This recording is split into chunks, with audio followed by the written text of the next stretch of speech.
Ambassador Daniel Price walked slowly through the long corridor of Nexus Prime. His footsteps echoed against the polished floor. Around him, aliens of every shape and size moved in different directions. Some had scales, some had feathers, some floated instead of walking. None of them looked at him. To them, he was just another human, and humans did not matter very much in this place. The Grand Assembly Hall waited at the end of the corridor. Daniel had been summoned to answer questions. He knew what kind of questions they would be. He had answered similar questions many times before. The Galactic Council always had complaints about humanity. They were too loud. They expanded too fast. They asked too many questions. They did not follow the rules properly. Daniel stopped at the massive doors. He took a deep breath and straightened his uniform. He was 53 years old. His hair had turned gray in the 12 years since humanity joined the Council. Those years had been difficult. He had come here believing that the stars held friendship and opportunity. What he found was something very different. The doors opened, and Daniel walked inside. The Grand Assembly Hall was enormous. Hundreds of seats rose in circles around a central platform. Representatives from over 200 species filled those seats. At the highest point sat High Chancellor, the leader of the Galactic Council. He was tall and thin, with a hard shell covering his body and compound eyes that reflected the light. He belonged to one of the oldest species in the galaxy. Daniel walked to the central platform and waited.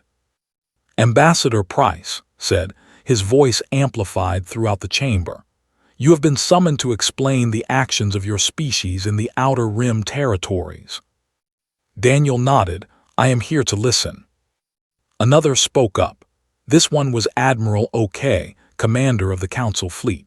His species resembled large bears with gray fur and sharp teeth. 3 months ago, human military vessels engaged the Empire in unauthorized combat. Your ships remain in territories that were not assigned to humanity. This is a violation of Council law. Daniel did not respond immediately.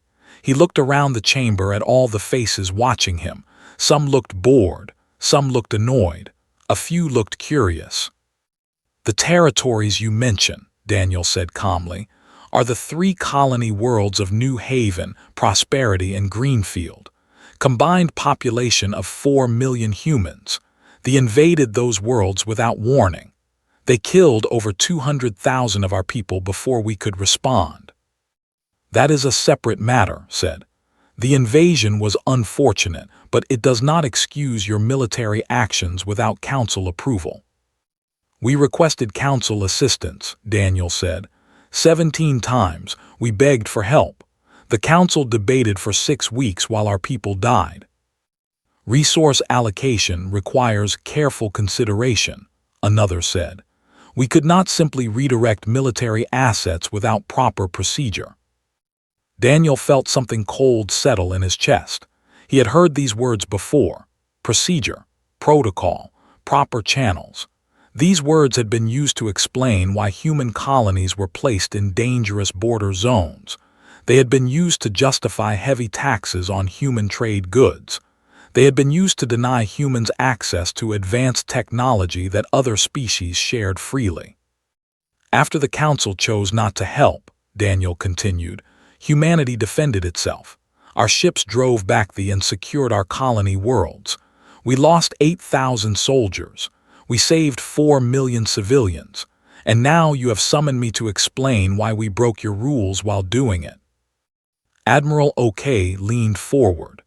You admit to unauthorized military action.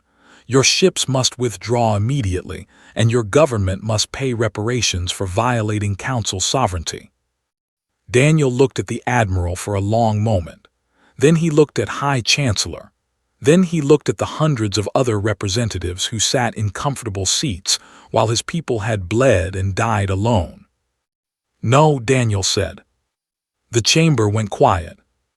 What did you say? Asked. I said no. Daniel's voice remained calm. Humanity will not withdraw from territories we defended with our own blood. We will not pay reparations for saving our own people, and we will not apologize for surviving. Angry voices began to rise from different sections of the chamber, struck a ceremonial gong to restore order.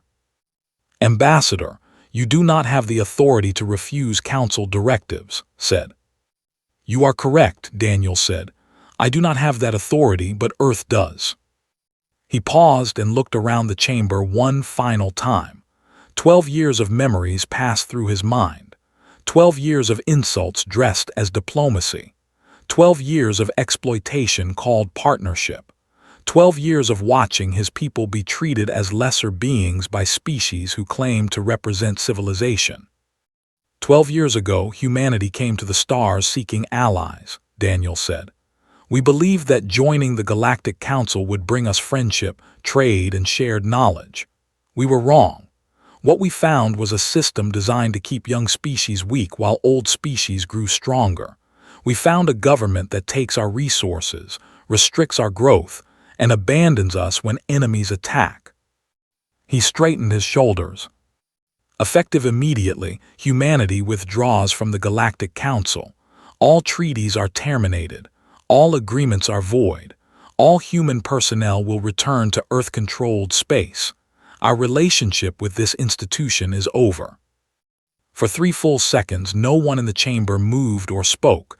The silence was complete. Then chaos erupted, shouted over each other. Some demanded Daniel take back his words. Others called for immediate sanctions. Admiral OK stood and pointed at Daniel with barely controlled anger. High Chancellor struck the gong again and again, but order did not return. Daniel turned and began walking toward the exit. From the collective, a female with blue skin and silver eyes named Ra intercepted him near the doors. "Ambassador, please reconsider," she said quietly. "The Council will not allow this. There will be consequences." Daniel stopped and looked at her. She was one of the few who had ever shown humanity any kindness. He respected her, but respect was not enough anymore. "Humanity has endured your consequences for 12 years, he said. "We have been taxed, restricted, insulted, and abandoned. We have watched our people die while this chamber debated procedure. There is nothing more you can do to us that you have not already done." He walked through the doors and did not look back. Behind him, the Grand Assembly Hall continued to descend into chaos, argued about what to do. Some refused to believe humanity was serious. Others demanded military action. A few sat in stunned silence, beginning to understand that something fundamental had just changed. High Chancellor finally restored order and called for an emergency session to discuss the crisis. But as the hours passed and reports came in from across Council space, a terrible truth became clear. This was not a bluff. Everywhere in the galaxy, human ships were moving. Human workers were packing their belongings. Human businesses were closing their doors. Millions of humans were saying goodbye to colleagues, neighbors, and friends. Humanity was leaving. And the Galactic Council had no idea what to do about it. Captain Samuel Grant stood on the bridge of the human flagship Endurance and watched the chaos unfold on his communication screens. Every channel carried the same news. The Galactic Council was in crisis. Ambassador Price had delivered humanity's message, and now the galaxy was scrambling to understand what it meant. "Captain, we have confirmation from all sectors," Lieutenant Commander Lisa Moore reported. She was a sharp woman in her 40s with short brown hair and eyes that missed nothing. "Every human vessel has received the withdrawal order. Transport ships are loading civilians. Military vessels are forming escort formations. We are moving." Grant nodded slowly. He was a tall man with a weathered face and calm gray eyes. 20 years in space had taught him patience. This moment had been coming for a long time. "What is the Council's response?" "Confusion mostly," Lisa said. "Their communication networks are overloaded.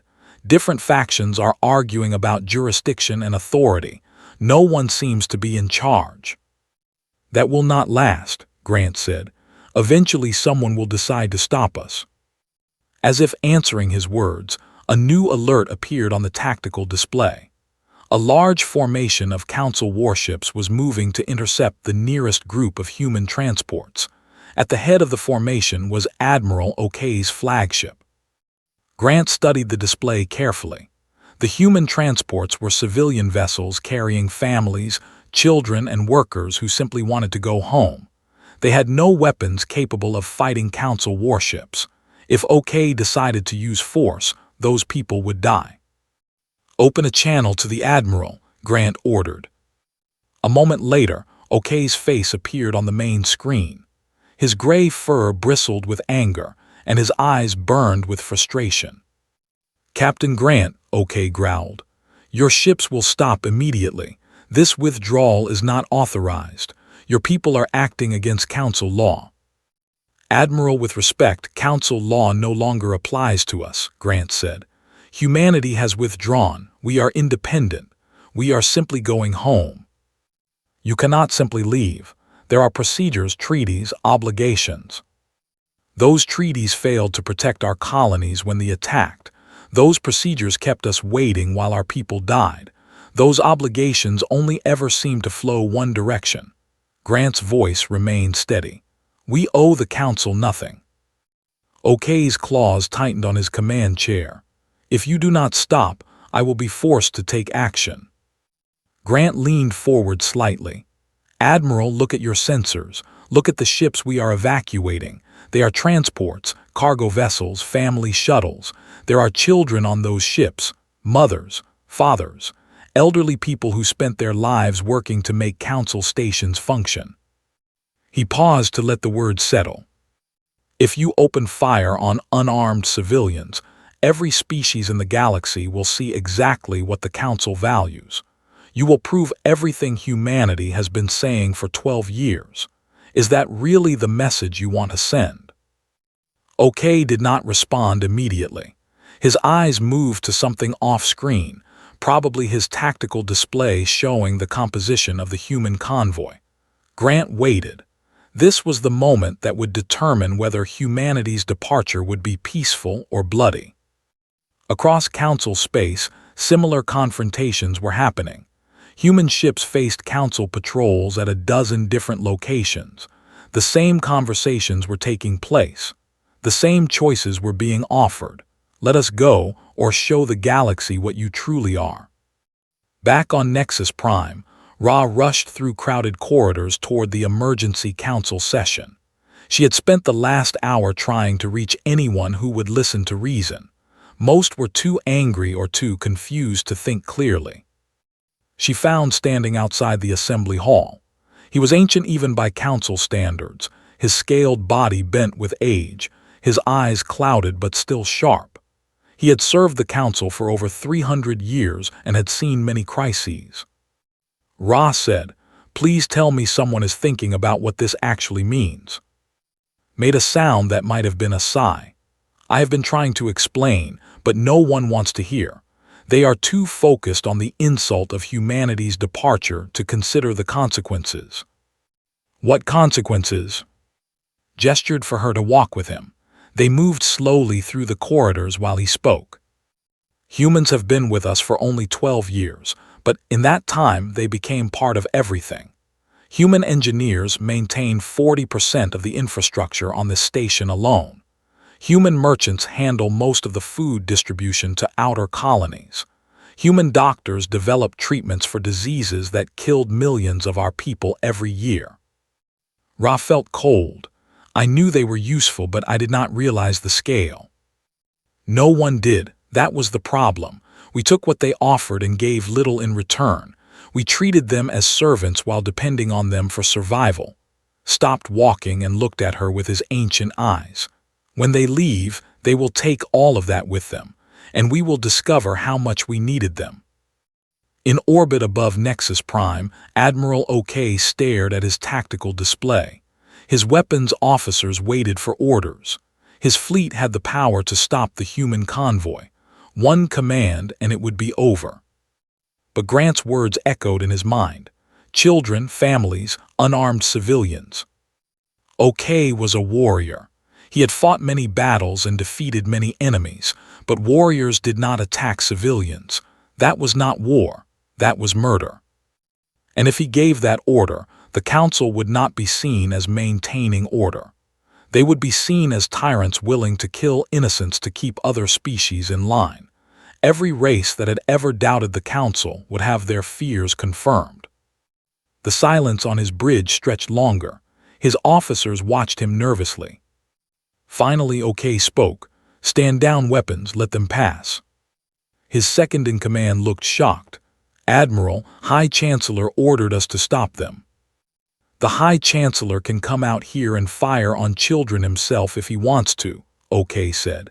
His voice was rough with something that might have been shame. "I will not." The order went out. Across council space, other commanders made similar choices, some out of conscience, some out of fear of consequences, some simply because no one would take responsibility for ordering an attack. One by one, the human convoys passed through council blockades and continued toward Earth space. No shots were fired. No blood was spilled. Humanity was leaving, and no one could bring themselves to stop them. Aboard the Endurance, Captain Grant watched the last transport clear the intercept zone.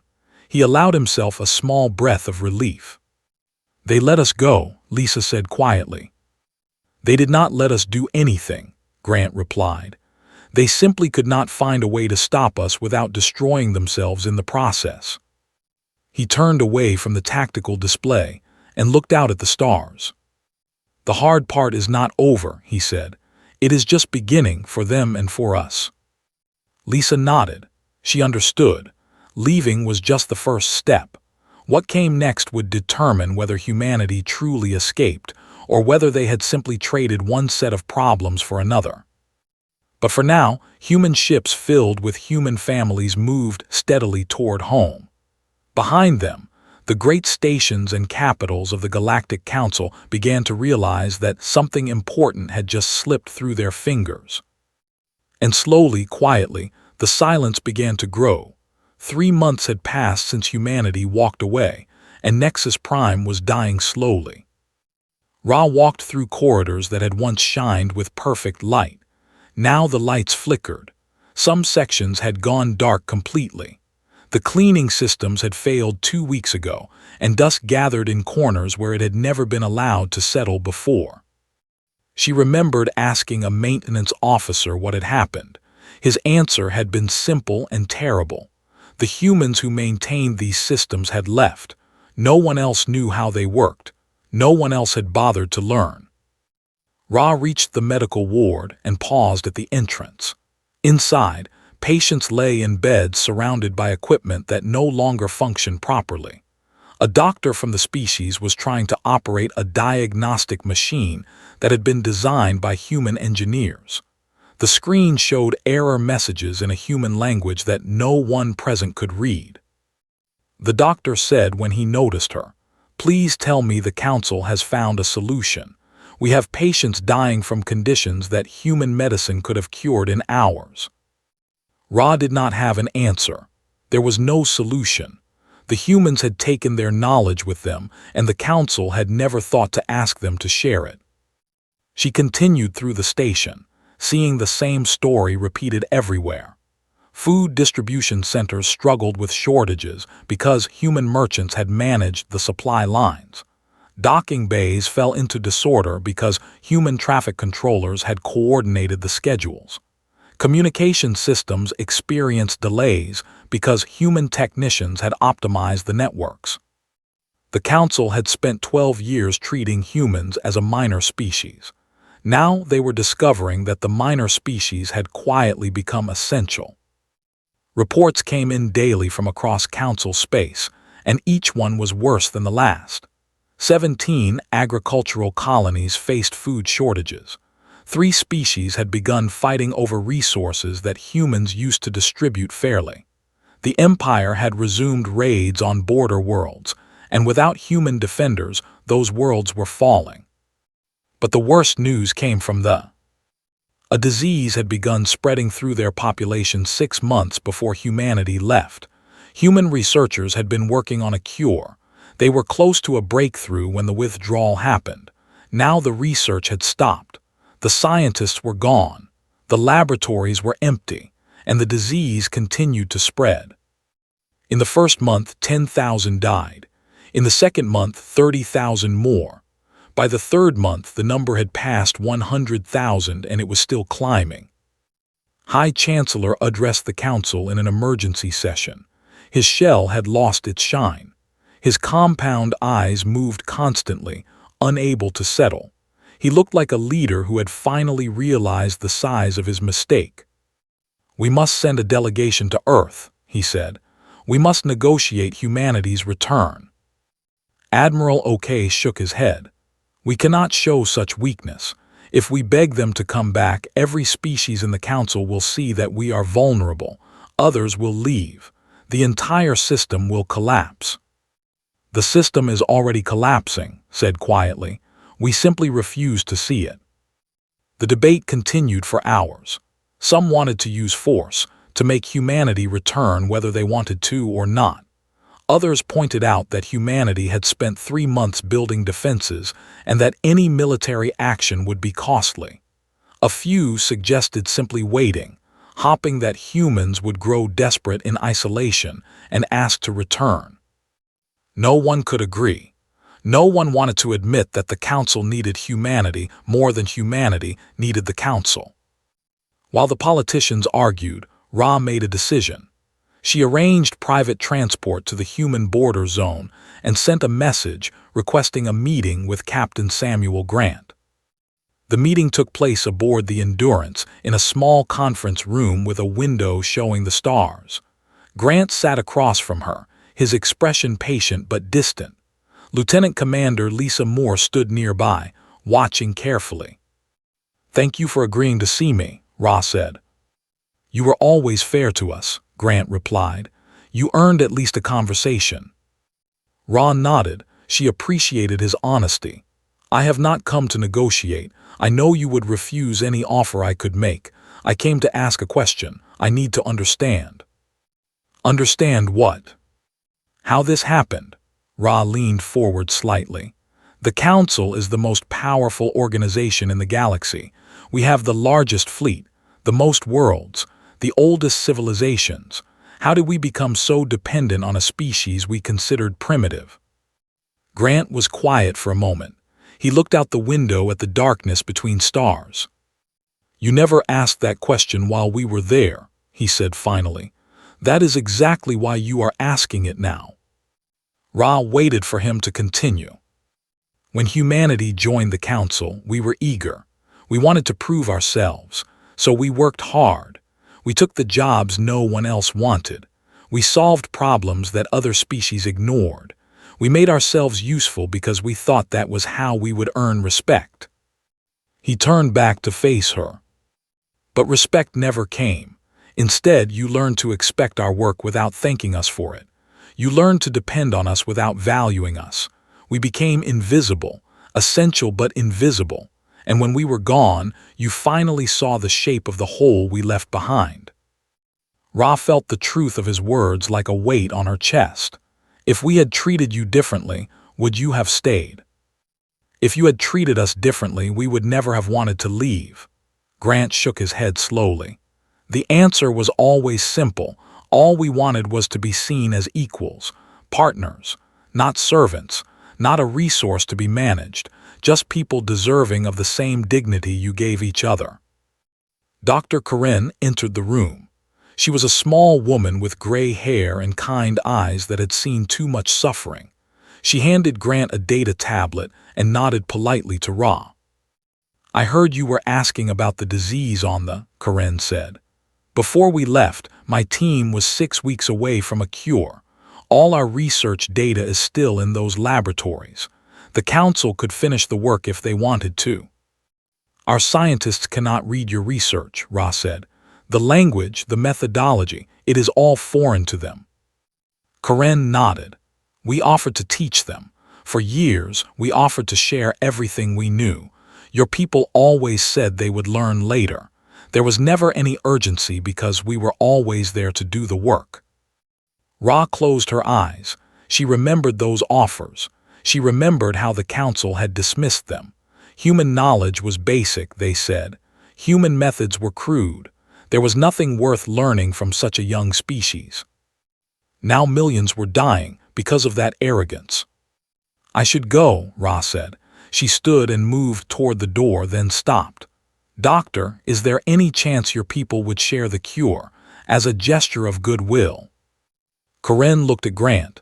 He looked back at her. Some silent communication passed between them.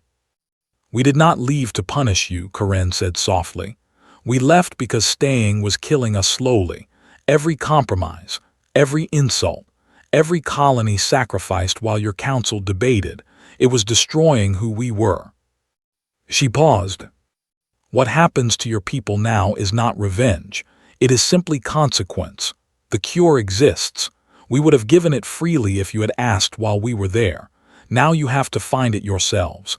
That is the lesson you need to learn." Ra left the Endurance and returned to council space. She carried no agreement, no solution, no hope. She carried only understanding. An understanding, she was beginning to realize, had come far too late. 6 months after humanity walked away, the Galactic Council was falling apart. Stood before a chamber that was half empty. Many seats that had once held representatives now sat dark and abandoned. Some had stopped coming because they faced too many crises. Others had stopped coming because they no longer believed the council could help anyone. Had lived for over 300 years. He had watched the council grow from a small alliance into the most powerful organization in the galaxy. Now he was watching it die. "I have studied our history," he said, his old voice filling the silent chamber. "Before the council existed, the galaxy was chaos. Species fought constantly. Resources were stolen rather than shared. Billions died in wars that accomplished nothing." He looked at the who remained. Most would not meet his eyes. The council was supposed to end that chaos. We were supposed to build something better, and for a long time we did. But somewhere along the way, we forgot why we existed. We stopped serving the galaxy and started serving ourselves. High Chancellor sat in his elevated chair, looking smaller than he had 6 months ago. The disease on his had killed over 500,000 of his people. Every day brought new deaths. Every day brought new protests from citizens who blamed him for letting the human doctors leave. "We sent a delegation to Earth last week," said. "We offered humanity full membership with equal rights. No restrictions, no special taxes, complete equality." A murmur passed through the remaining. This was more than the council had ever offered any young species. "What was their response?" someone asked. Compound eyes dimmed. They said no. The murmur became confused voices. Admiral OK stood from his seat, his gray fur bristling. "They refused equal rights. That is what they always claimed to want." Ambassador Price delivered their response personally, said. He said that equal rights were all humanity ever wanted. He said we had 12 years to offer them. He said the time for offers had passed. Silence fell over the chamber, closed his eyes. He understood what the humans meant, even if most of the council did not. "They are not refusing equality," said. "They are refusing to let us buy forgiveness. If they accept our offer now, they teach us that we can mistreat species until desperation forces us to stop. They are making certain that lesson is permanent." "Then what do they want?" OK demanded. "Nothing from us. That is the point," shook his head slowly. "They do not want revenge. They do not want payment. They simply want to be left alone. And that is the one thing we cannot give them without admitting we need them more than they need us." In the months since the withdrawal, the consequences had continued to multiply. 2 council member species had gone to war over mining rights in a system that humans used to manage. Without human peacekeepers, the conflict had already killed thousands. The Empire had conquered 4 more border worlds. Without human military support, the Council fleet was stretched too thin to respond. And every week, more species began asking the question that no one wanted to answer.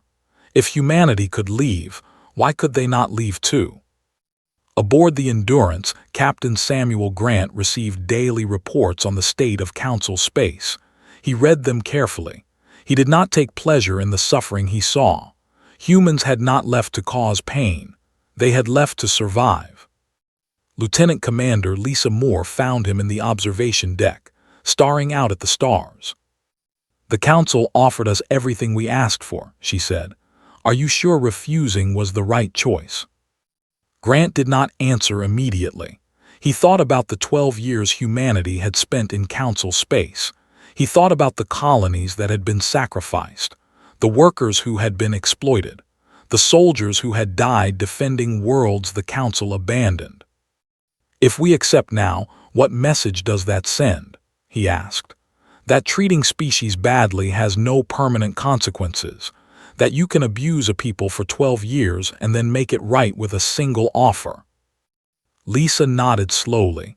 "I understand the reasoning, but some of our people think we are being too harsh. There are innocents suffering in Council space, people who never voted against us, children who never did anything wrong." "I know," Grant's voice was heavy. "That is the hardest part.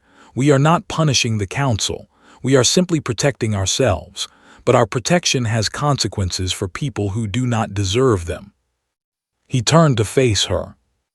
"If we go back now, we lose everything we gained by leaving. We prove that humanity can be pushed around as long as the Council apologizes afterward. We teach them that there is no line they cannot cross." He paused. "Some lessons have to hurt, otherwise they are not remembered." Back on Nexus Prime, Ra worked constantly to hold things together. She had become the voice of reform in a council that did not want to change. Many of her colleagues hated her for speaking truths they wanted to ignore. She found in his private chambers, surrounded by ancient texts and glowing screens filled with data. "I have been studying the withdrawal," he said when she entered. "Not just what happened, but how it happened. The humans planned this for at least 2 years.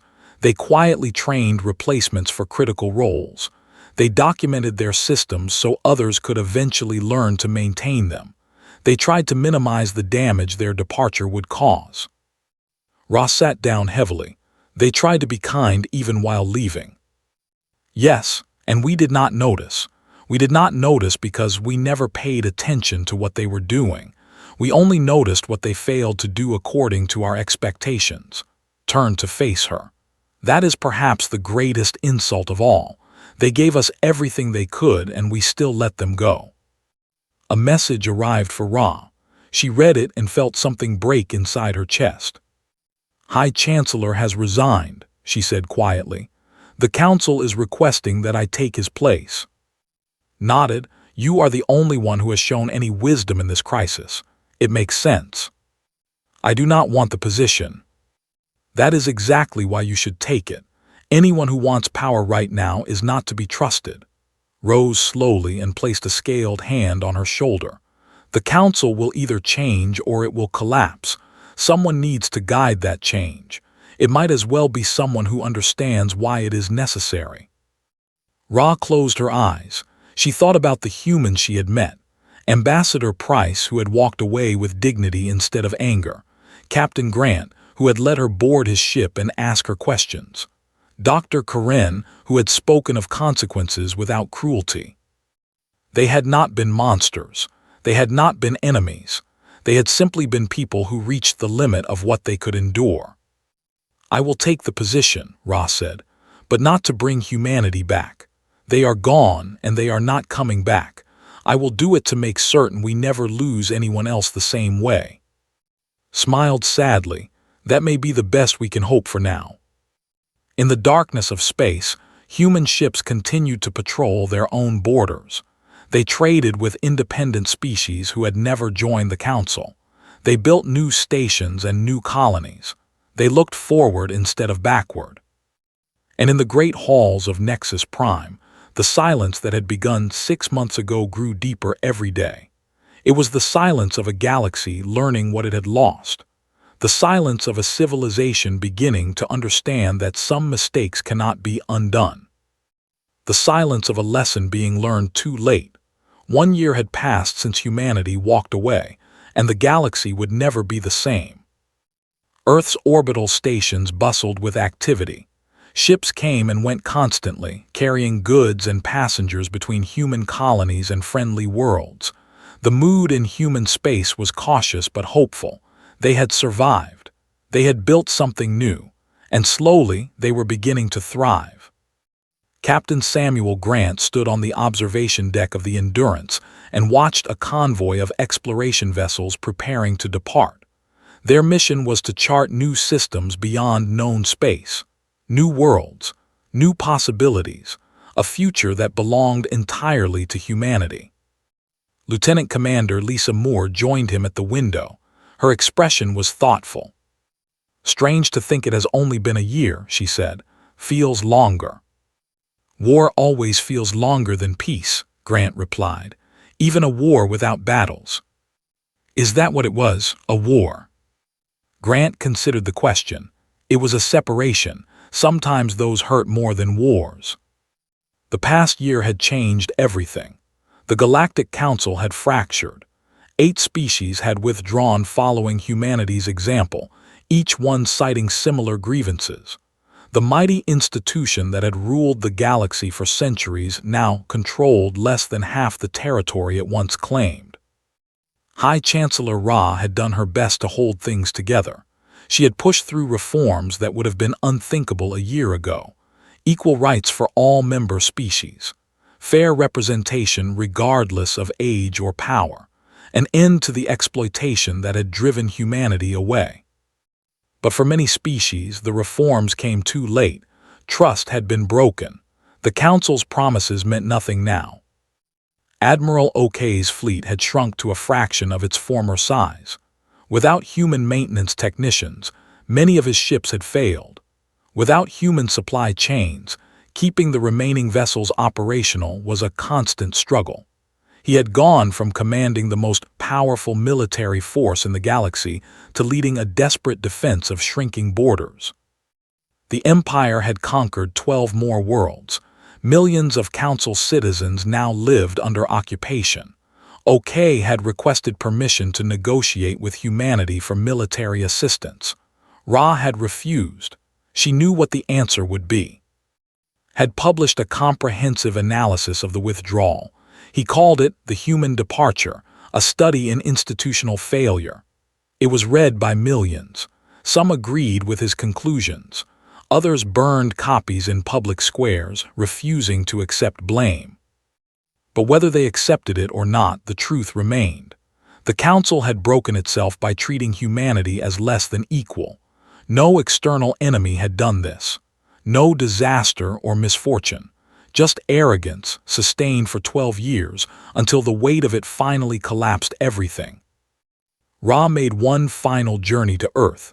She did not come as High Chancellor on official business.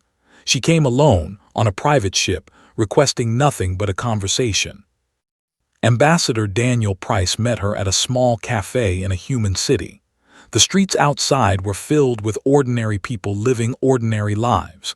Children played in parks. Workers hurried to their jobs. Families shared meals at sidewalk tables. "Thank you for seeing me," Ra said. Price nodded.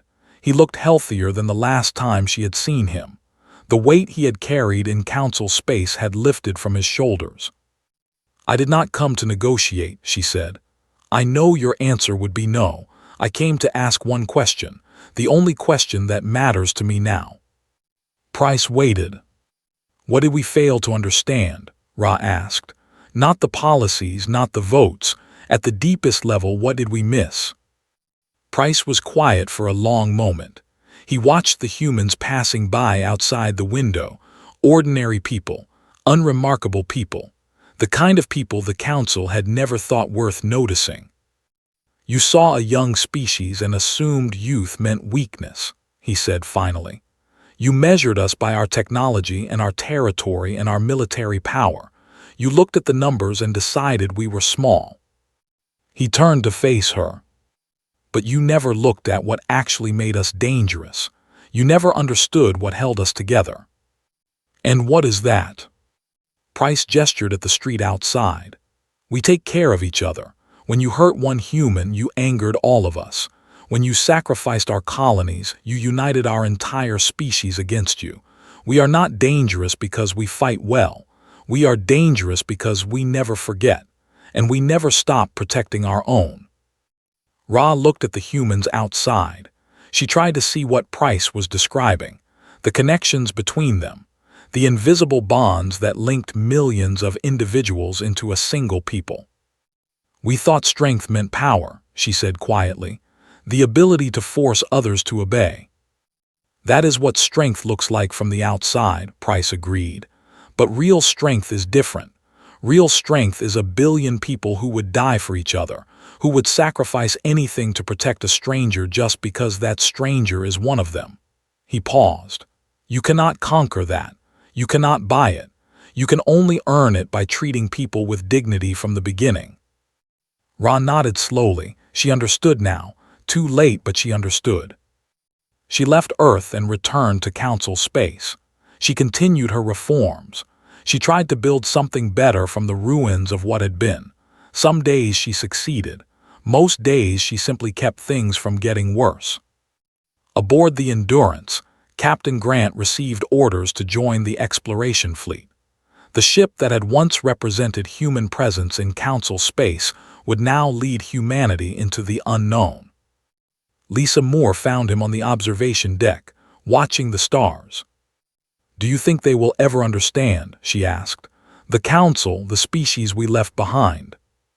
Grant watched a convoy of human ships heading toward unexplored space, new worlds, new beginnings, a future built on their own terms. Maybe, he said, but understanding us was never their problem. Then what was? They never tried. Grant shook his head slowly. For 12 years they could have learned who we were, they could have asked us questions, they could have listened when we spoke. Instead, they looked at us and saw what they expected to see, a young species, a minor people, a resource to be managed. He turned away from the window. They missed everything that mattered because they never thought we were worth paying attention to. And by the time they realized their mistake, we were already gone. The Endurance powered up its engines and joined the exploration fleet. Around them, dozens of human ships moved in formation. Scientists and explorers, families and dreamers, people looking for something new instead of mourning what they had lost.